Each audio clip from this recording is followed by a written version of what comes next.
Otep à tous, bien-aimés frères et sœurs, débat sur la levée de l'immunité de Joseph Kabila en tant qu'ancien président de la RDC et sénateur à vie de ce pays. Alors,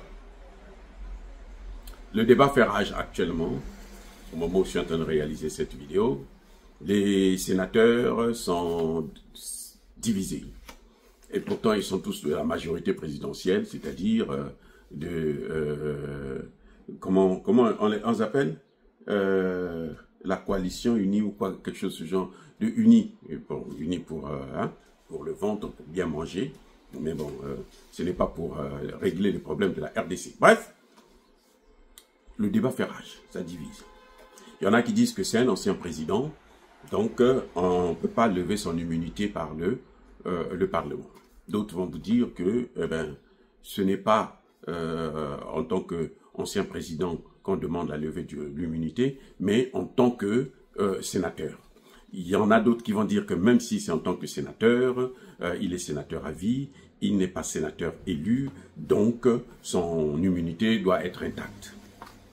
Moi, je pense que le titre de sénateur à vie, c'est un titre honorifique qui ne découle pas d'une élection. Monsieur Kabila n'a jamais été élu sénateur à vie au Congo.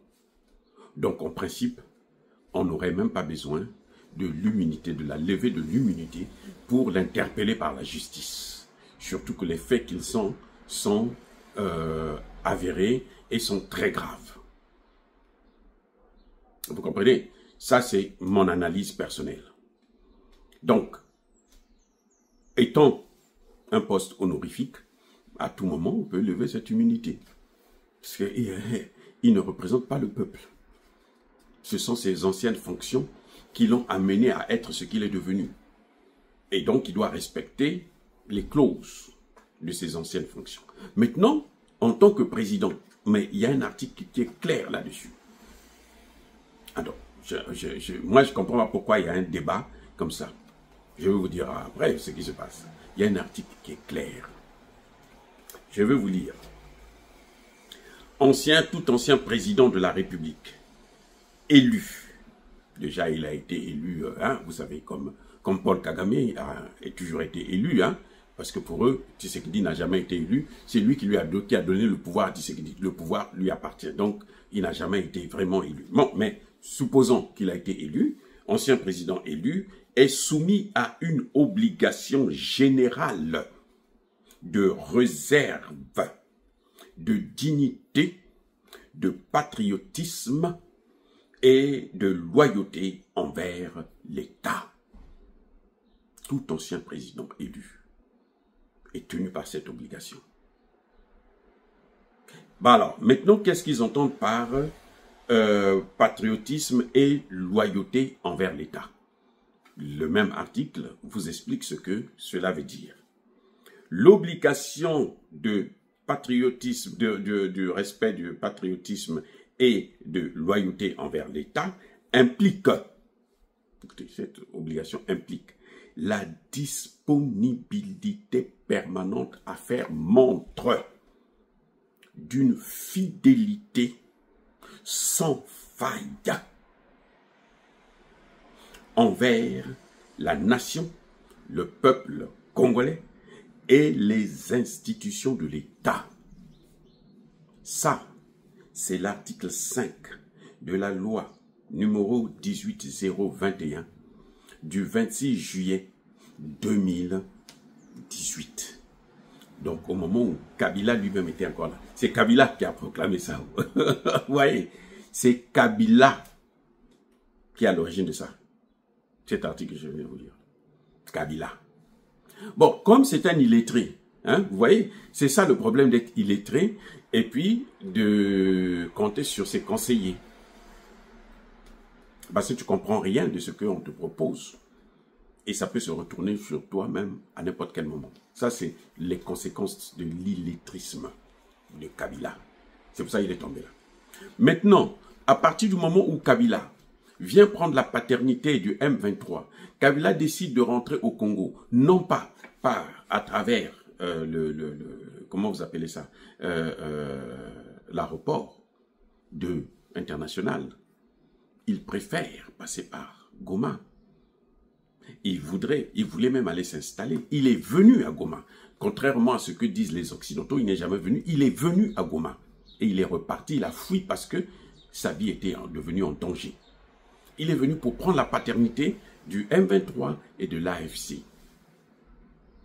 La fidélité à l'État, au peuple congolais, c'est quoi?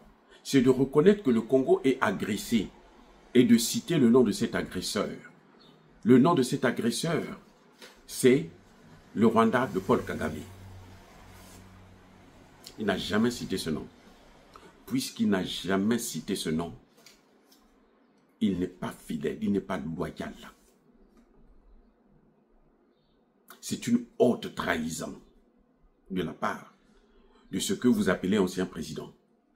Pour moi, ce n'est pas un ancien président, c'est un ancien criminel. D'ailleurs, je suis gentil puisque j'ai dit ancien, mais il est toujours criminel. Le débat sur l'immunité ne devait pas avoir lieu si Kabila n'a pas injecté plus de 500 millions de dollars américains. Oui, ça circule. Les députés, là. Et les députés, les sénateurs, tous ces gars que vous voyez là, ils sont divisés à cause de l'argent.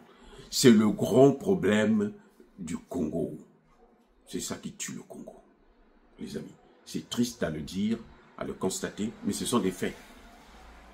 C'est ça qui tue le Congo. Paul Kagame a tout compris. C'est pour ça que Paul Kagame, ce qu'il a fait, c'est qu'il a infiltré l'armée et l'administration. Et ces infiltrés-là ont recruté des Congolais pour faire le travail pour eux. Donc, quand tu comptes sur les Congolais, que tu comptes sur les Rwandais, eh ben, tu es foutu. C'est ça qui a rendu difficile la mission de Tshisekedi. Parce que Tshisekedi arrive, il n'a pas d'armée, il n'a pas d'administration sur laquelle il peut compter, sur lesquelles il peut compter. Et il est abandonné à lui seul quand il commence cette guerre. Et ça, ce n'est pas facile. Voilà les vraies raisons. Kabila a même décidé, a promis à certains sénateurs que ceux qui vont voter contre, puisque lui il a plusieurs supermarchés, pendant 5 ans, ils vont venir se servir à gueule que veux-tu dans les marchés, supermarchés de Kabila. C'est-à-dire qu'ils viennent, ils prennent tout ce qu'ils veulent, ils sont bons pendant 5 ans. C'est ça que les députés, les sénateurs congolais sont en train de se disputer. 500 milliards, je ne parle pas du CFA ici ou du franc congolais, non, non, non, je parle du dollar américain. C'est beaucoup d'argent qu'ils veulent se partager. C'est pour ça qu'il y a de l'électricité dans l'air actuellement. Nous espérons que la majorité se prononcera pour la levée de l'immunité afin que justice soit rendue pour le peuple congolais qui a trop souffert. Soyez bénis, abondamment bénis par le Dieu des Kémites et par nos ancêtres évangélisés. Mais que tous ceux qui persécutent le continent africain, le pillent et le déstabilisent, qu'ils soient noirs, blancs, chinois, arabes, juifs, indiens, qui qu'ils soient punis, maudits, foudroyés, neutralisés, écrasés, effacés par le Dieu des Kémites et par nos ancêtres évangélisés. Vive l'Afrique éternelle, j'ai dit et j'assume.